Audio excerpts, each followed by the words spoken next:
Matthew, Mark, Luke, and John, my friend, they wrote between 90 to 110 years after Jesus.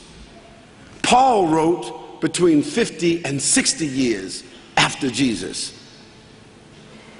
So now, in order for them to have been disciples when they wrote, and Jesus was already 33 at that time, they would have had to have been 123 or 143. Matthew, Mark, Luke, and John, they were not disciples.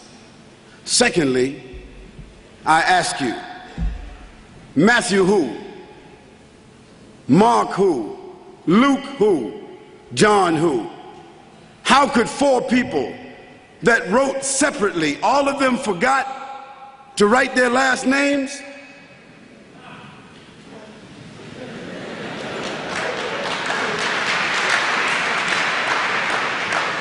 The second thing, the third thing, not only did they forget to write their last names, but they began their chapters. Although they wrote separately from each other, they all started out the same. They all said, according to, according to, according to, according to. Now, what's your name, sir?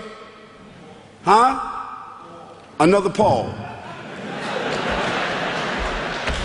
Paul, if you wrote me a letter or wrote your wife a letter, would you write according to? According to Paul? No, you wouldn't.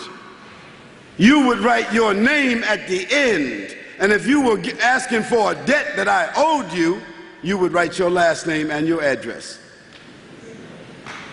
The gospel writers, the alleged gospel writers, they didn't write a name, they didn't write an address, they didn't write a reference, and in the beginning of each one of their gospels, they said, according to, according to, according to, according to. No one knows who these people are who wrote those four gospels. They absolutely were not disciples.